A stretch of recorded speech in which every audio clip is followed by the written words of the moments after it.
Hey all, here OS Reviews. Today we're taking a quick look at the CCA LYRA. These are a pair of IEMs in-ear monitors / earbuds that sell for under 20 bucks, making them, again, quite affordable. And they do have a more premium design than that price would imply. Almost reminds me of crystals that have been embedded onto that surface.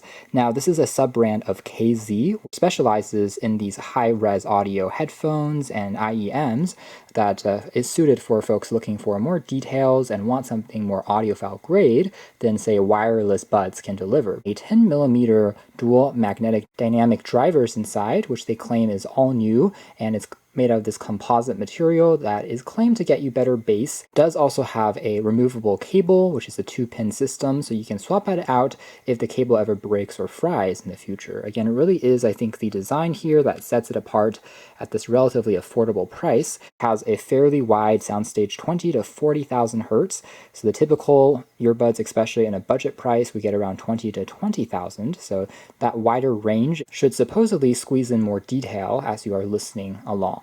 So anyways, taking a closer look here at the packaging, it is very simple, which is expected for something that is low cost, and most of the, again, pricing here is going to the actual product itself.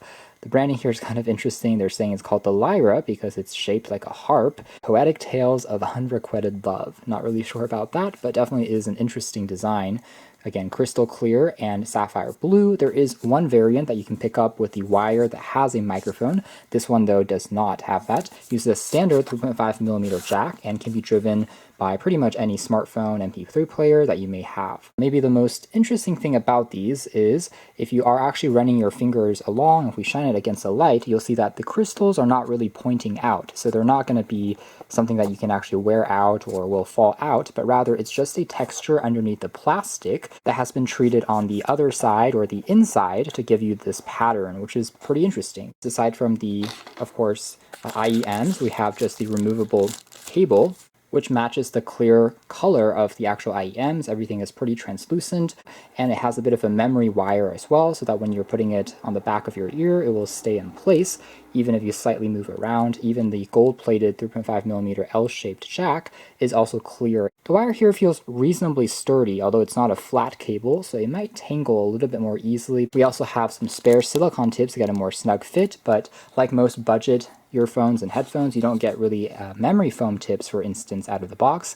So if you want more noise isolation, you want something with more comfort, you can always swap it out with your own pair. This translucent acrylic shell allows you to see all the parts, including the drivers as well as the circuitry, connecting into the 2-pin prongs there. And it just makes it look like it's stuck into a crystal or glass, and definitely gives it a more expensive vibe. They don't feel too cheap either. Alright, and here is what it looks like once you have it attached to the cable. There's this small micro wing on the other side, as you can see there, that provides a little bit more of a snug fit. So even as you are doing a little bit of movement, it still stayed in place, at least in my testing thus far. So for light jogging, they were fine, but obviously keep in mind that they do still have a wire at the end of the day. If you're doing a lot of sports where there's going to be vigorous movement, I would still recommend something like wireless headphones would probably be better there, just because you don't have to worry about wires tangling, and you're probably not going to be listening super closely anyways. But if you are just mainly walking around, sitting down, just more closely attuned to the sound, and that's where something like this can shine. Now moving into the audio quality performance next, I have to say that the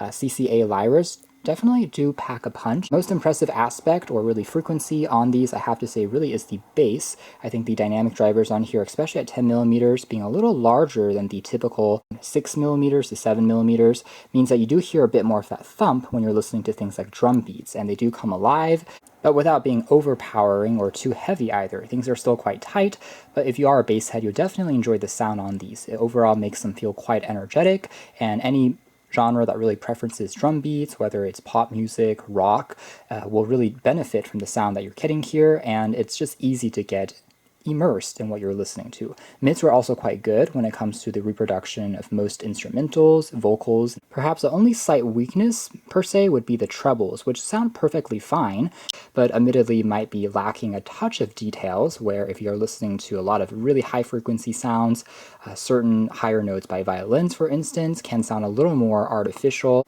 And this is definitely being a bit more nitpicky because for, again, just casual usage, again, considering the price point, I think the sound quality already is excellent. And this will be already superior to any let's say, wireless Bluetooth TWS buds that you can find for the similar $20 price range. So that's more or less it as far as our hands-on review of the KZ CCA LYRA, the Constellation series inspired budget IEMs. And I have to say, KZ again continues to provide very good value out of the audiophile space, makes it a nice entry-level model with a distinctive and beautiful design. So you can check out more details if you are interested in the links down below, but for now that's been our video. Thanks for watching here at OS Reviews.